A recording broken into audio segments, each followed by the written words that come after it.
Hello বন্ধুরা, তোমরা সবাই কেমন আছো? আশা করি তোমরা সবাই খুব ভালো আছো। তো দেখো, আমরাও মোটামুটি ভালো আছি। আর এই খাওয়া ভিডিও দিয়ে কিন্তু আমি শুরু করলাম। তোমরা ভিডিওটা দেখতে থাকো। আর আমি কি খাচ্ছি প্রথমে একটু বলে দিই। আমি খাচ্ছি তোমার ভাত, ডাল, আর এইটা হচ্ছে পাঁচ মেশালি একটা তরকারি, আর ওইদিকে একটা আলু ভাজা রাখা আছে। আলু ভাজাটা এইদিকে রেখেছিলাম, কিন্তু এদিকে রাখলে কেমন দেখতে বাজে লাগছে, ওই জন্য ওইদিকে আলু ভাজাটা রেখেছি। এবারে এটা আমি খাচ্ছি। আর যারা আমরা ভিডিও দেখো তারা নিশ্চয়ই জানো আমার খাওয়া দাওয়া সম্পর্কে। এখন তোমরা জানোই যে আমি কি খাচ্ছি না খাচ্ছি, কেন খাচ্ছি না। তো ঠিক আছে, চলো সেই সব নিয়ে আরও প্রথম থেকে আমি ওই কাসুন্দি ঘাঁটবো না। তোমরা অন্তত একটু ভিডিওটা দেখতে থাকো, তাহলেই আস্তে আস্তে আশা করছি ভালো লাগবে। আর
মুখের ফেসটা দেখো, আমি বাবানের দিকে তাকাচ্ছিলাম। আমার মেয়ে না এখানে প্রচুর পরিমাণে বকছিল।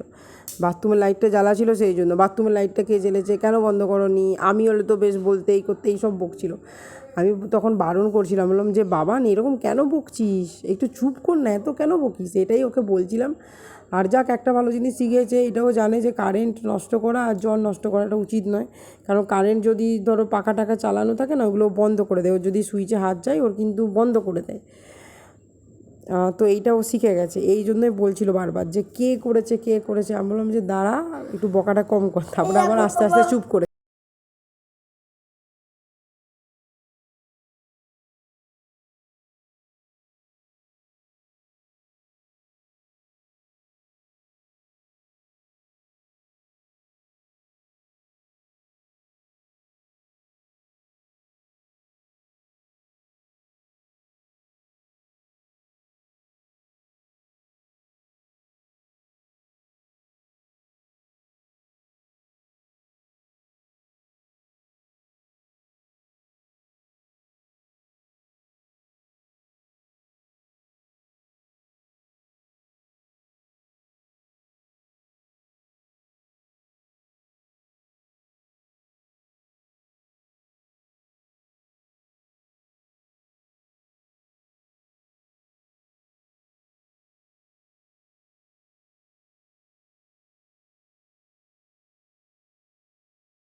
দেখো আমি এরপর অফিসে চলে এসেছি।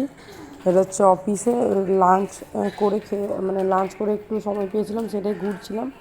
আর যারা ছিল তাদের সাথে একটু গল্প করছিলাম। আমাদের লাঞ্চ ব্রেক ঠিক করা থাকে, মানে তোমার 1:30 তো তোমাকে 1:30 যেতে হবে, যার 2টো তার 2টোই যেতে হবে। আমরা আধ ঘন্টা করে লাঞ্চ ব্রেক পাই, সেই তার মধ্যে খেয়ে দিয়ে বাসন যা ধোয়াধুয়ি থাকে, বাসন ধোয়া বলতে তো পাতাতে খাই, পাতা আনা থাকে। আর ওই যে টিফিন বক্সগুলোতে খাবার দিয়ে যায়, ওই টিফিন বক্সগুলো মোটামুটি একটু জল বুলিয়ে আবার দিয়ে দিই। তারপরে ওইখান থেকে যখন টিফিন প্রোভাইড করা হয় তখন ওনারা আবার ভালোভাবে ধুয়ে করে দেয়। তো এটাই হচ্ছে কাজ। লাঞ্চ ব্রেকের মধ্যে একটু গল্পগুজব করে নিয়েছি, আর সেটাই ভাবলাম একটু অন্তত ক্যামেরাবন্দি করি, সেটাই করেছিলাম। আর এইটা দেখো, এটা হচ্ছে রাস্তাতে আসার সময় এত ভালো লাগছিল হঠাৎ করে, সেই জন্য রাস্তার একটু ভিডিও বানিয়ে নিয়েছিলাম। আর কি করব বলো, রাস্তাঘাট, পশু পাখি, ফল, এগুলো ছাড়া আর কী দেখাবে পায়েলদি বলো। পায়েলদি যেখানে যাচ্ছে, যেমন জীবনযাপন করছে, সেটাই তো তোমাদের কাছে তুলে দেখাবে। আর সেটাই আশা করি তোমরা দেখবে। অন্তত 2জন দেখো, 10জন দেখো, আর 20জন দেখো, আমি জানি তোমরা ভালোবেসে আমার ভিডিওগুলো দেখো। এর জন্য আমার সত্যি আমি সত্যি খুবই, আগেও বলেছি আর নিজে এখনও বলছি, খুব ভালো লাগে তোমাদের কমেন্টগুলো পেয়ে। এটাই হচ্ছে জীবনের একটা অন্যরকম পাওয়া।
দেখো আমি এইমাত্র অফিস থেকে আসলাম। এটা হচ্ছে আমার জীবনের সবথেকে বেশি লেট, মানে এতদিন অফিস করছি সবথেকে বেশি লেট হয়েছে আজকে। বেশি নিজে পাকামো করতে গেছি, সেই জন্য জাস্ট এইমাত্র আসলাম। এখন কটা বাজছে জানো? এখন তোমার বাজছে 9:40, 9:40 বাজছে। এইমাত্র আসলাম, আর এসে করে একটু বললাম জামা মানে ফ্রেশ হয়ে যায়। তার আগে ভাবলাম ভিডিওটা তো শেষ করতে হবে, একটু তোমাদের সাথে কথা বলে নিই। সত্যি বাবা যা সমস্যা গো, উফ, আজকে ভীষণ পরিমাণে কোমরে ব্যথা করছে, প্রচুর পরিমাণে, পারছি না, আর বিশাল কষ্ট হচ্ছে আজকে। আজকে সারাদিন প্রচুর ক্লান্ত হয়েছি। তো ভিডিওটা শেষ করার জন্যই আজকে সেরকম ভিডিওতে কিছুই দেখাতে পারিনি। কালকে রাত থেকে ভিডিওটা আমি শুরু করেছিলাম যদিও, তবুও ভাবলাম তো হঠাৎ করে একটা কথা মনে পড়ে গেল, মানে আমার মনে হলো যে তোমাদের সাথে একটু শেয়ার করি, মানে শৈল্পী কেমন ছিল, মানে শৈল্পিক আর আমার নাকটা কেন সুরসুর করে বুঝতে পারছি না, মানে ঠান্ডা সারা জীবনই লেগে থাকবে নাকি আমার কে জানে, শুধু নাক সুরসুর করছে, এই করছে। যে কথাটা শেয়ার করার জন্য যে শৈল্পী কেমন ছিল তোমাদের সাথে একটু কথা বলি, আর ওর সাথে আমার বন্ডিংটা কেমন ছিল। এখন আমি অনেক ছোটো ছোটো স্টোরি মানে লেখা শেয়ার করেছি বা কিছু, তাতে যারা দেখেছো তারা তো একটু আইডিয়া করেইছো আমাদের বন্ডিংটা কেমন ছিল। আরেকটা আমি জিনিস শেয়ার করি, যেটা আজকে হঠাৎ করে জানি না খুব মানে খুব মনে পড়ছিল। আমি জানি না এটা শেয়ার করা ঠিক হবে না, কেউ কেমন কেমন এইটার থেকেও পরিচয় পাওয়া যাবে কেমন ধরনের মানুষ ছিল। প্রথমে হচ্ছে বাবা, আমার মেয়ে যখন হয় না, আমার মেয়ে হওয়ার পর না অনেকেরই হয়, অনেক রকম সমস্যা দেখা দেয়। তো আমার যে সমস্যাটা দেখা দিয়েছিল, আমার এই যে হাতগুলো দেখছো না, এই দুটো হাতে না, মানে এইখান থেকে শুরু করে পুরো দুটো হাতে সাদা সাদা ছোপ ছোপ ছোপ ছোপ না দাগ হয়ে গেছিলো। অনেক ওষুধ খেয়েছি, অনেক ডাক্তার দেখেছি, কিছুতেই কিন্তু কিছু হয়নি। একটা ডাক্তারবাবু বললেন যে এরকম মানে বা বেবি হওয়ার পর অনেক রকম সমস্যা দেখা দেয়। প্রথমত একটা সমস্যা আমরা জানি, চুল ওঠে, চুল তো উঠছিল, প্লাস আমার ওরকম সাদা সাদা দাগ বেরিয়েছিলো, বললো কালো অ্যালার্জি মতো হয়ে যায়, অনেক রকম অনেক কিছু হয়। তো কিছুতেই সাদা দাগগুলো না ঠিক হচ্ছিল না। এবারে আমার কী হচ্ছিলো, আমার এইখানে সাদা দাগটা তো এইখান থেকে এইখানে বেরিয়ে গেলো, এইখানে বেরিয়ে গেলো, এইরকম হয়ে যাচ্ছিলো। তো আমার মনে হচ্ছিলো যে ব্যাপারটা ছোঁয়াচা, মানে আমার মনে হচ্ছিলো যে ছুলে টুলে এরকম হয়ে যেতে পারে। তো আমি কি করতাম বলো তো, মানে আমার না তখন একটু কুণ্ঠাবোধ লাগতো, মানে কীরকম একটা লাগতো যে শৈল্পিকের পাশে বসবো, মানে আমি জানি ওর সাথে আমার বন্ডিংটা কেমন, তখন আমার একটা কীরকম লাগতো, মানে বুঝতে হয়তো আমি বোঝাতে পারছি তোমাদেরকে যে আমি কি ভাবতাম সেই সময়, যতই স্বামী হোক এটা কেমন লাগতো আমার। তারপরে এইটাও ভাবতাম যে ওর তো অফিস টফিস যায়, আমি তো সবসময় ঘরের মধ্যেই থাকি, মাঝে মাঝে বেরোচ্ছি বা ঠিক করছি, কিন্তু বাবান হয়ে যাওয়ার পর কেমন একটা হয়ে, মানে ওই ছাতা দাগগুলো হয়ে যাওয়ার পরে না কেমন একটা হয়ে গেছিলাম, বেরোতে ইচ্ছে করতো না। শৈল্পিক বকে বকে বলতো কী হবে বেরোলে, এগুলো মায়ের সাথেও অনেকবার বেরিয়েছি, কোনো মানে ওই রকমভাবেই সব কিছু যেতাম সব জায়গাতে। কিন্তু আমার নিজের কেমন লাগতো, কিন্তু ওরা কোনো দিন আমাকে নিয়ে এটা করেনি যে এই মায়ের হাতে সাদা থাকবে, কিন্তু বলতো যে হঠাৎ করে কেন এরকম হলো, তোমার তো কোনো দিন ছিল না। হ্যাঁ যাক, দেখা যাবে, ডাক্তার তো দেখাচ্ছে, এরকম ব্যাপারটা ছিল। তো আমার ওইরকম মানে কুণ্ঠাবোধ লাগতো, এরকম লাগতো, মানে আমি একটু হয়তো শৈল্পিক, আমরা বসে বসে একসাথে চা খাচ্ছি বা কিছু খাচ্ছি, আমি হয়তো সামান্য একটু ডিস্টেন্স মেনটেন করে বসলাম বা কিছু, ও কয়েকদিন ধরে এটা দেখেছে, দেখে বুঝতে পেরেছে, বুঝতে পেরে আমাকে বলছে কি, বুঝতে পেরে বলছি কি আর কী হয়েছে, তো আমার মনটা খারাপ করে থাকতাম একটা, সত্যি দেখো যেগুলো কোনো দিন আমার ছিল না সেগুলো হঠাৎ করে হয়ে গেছে, আমি তারপরে অনেক রকম মাথার মধ্যে চিন্তা আসছিল, আমি ভাবছিলাম সবসময়, আমি সবসময় এটাই ভাবতাম নি বাবা আমার হাতে এরকম সাদা দাগ, কীরকম একটা লাগতো, মানে একটা মেয়ের ফিলিংস তোমরা বুঝবে, কাউকে বলতেও পারছি না সেই সময়, খুব কষ্ট হচ্ছিল তখন। সেলফিও বুঝতে পেরে গেছে, কিন্তু তুই কী ভাবছিস, কী হয়েছে তোরা, যে সাদা দাগগুলো ঠিক হচ্ছে না, এত ডাক্তার দেখাচ্ছি এই করছি, বলছে ও তাই পাখির মতো ফুরুত ফুরুত দূরে দূরে থাকা হচ্ছে না, কি হবে আমার হাতে সাদা দাগ বেরিয়ে যাবে, আর বলছে যদি বেরোয়ও তাহলে কি তুই আমাকে ভালোবাসবি না, যদি তোর সাথে থেকে আমার হাতে সাদা দাগ বেরোয় তো বেরো, আমি মঞ্জুর আছে, তাহলে কি তুই আমাকে ভালোবাসবি না, মানে এইরকম একটা লোক ছিল, মানে কি বলবো, আমার আর জানি না হঠাৎ করে কেন এই কথাটা খুব মনে পড়ছিল, মানে এইসবের জন্য যে কোনো দিন ডিস্টেন্স মেনটেন করা বা কিছু, মানে কোনো দিন মানে বা কোনো কিছুতেই ধরো ঘেন্না এই না, বলে যে ওর নাক দিয়ে কোনো দিন সর্দি পড়লে না, ধরো রুমালটা কোনো সময় রুমালের সর্দি মুছেছে, রুমালটা হয়তো কম্পিউটার টেবিলের মধ্যে রেখেছে, বা এই তুমি টেবিল থেকে রুমালটা এখনই সরাও এই করো, এরকম আমি চিৎকার করছি, কিন্তু ইভেন আমি যদি কোনো দিনও মানে কোনো দিন ওকে দেখিনি যে ওর ঘেন্না পেয়েছে বা কিছু করেছে বা কিছু বলেছে, কোনো দিন নয়, নাথিং, কিছুতে নয়, কিছুতেই নয়, কোনো দিন ঘেন্না বা কিছু মানে বলেনি, এগুলো খুব মিস করি, হঠাৎ করে জানি না আজকে আমার এই কথাটা খুব মানে মনে এসেছে আর কি, খুবই মনে এসছে, কারণ যাক এইরকম একটা ব্যাপার ছিল, মানে কোনো দিন।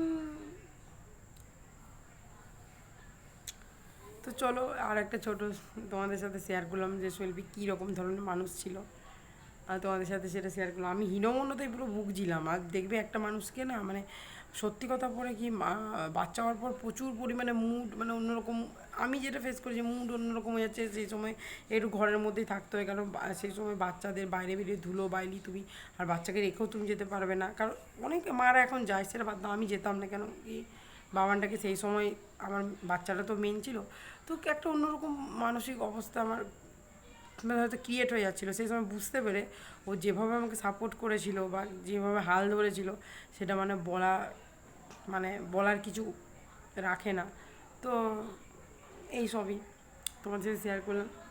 আর ভিডিওটা যদি ভালো লাগে তোমরা নিশ্চয়ই আবার শেয়ার শেয়ার বলছি, যদি পারো একটু শেয়ার করে দিও, লাইক করবে, কমেন্ট করবে, আর আমি অবশ্যই মরে গেলেও আমি আমার জীবনে কি হচ্ছে এইটুকু হলেও ভিডিওর মাধ্যমে তোমাদের কাছে আনার চেষ্টা করব প্রতিদিন, ঠিক আছে, তোমরা একটু দেখে নিও, এই 10টা থেকে 11টার মধ্যে আমার ভিডিওটা আসবে, ওকে, সবাই ভালো থাকবে, সুস্থ থাকবে, টাটা।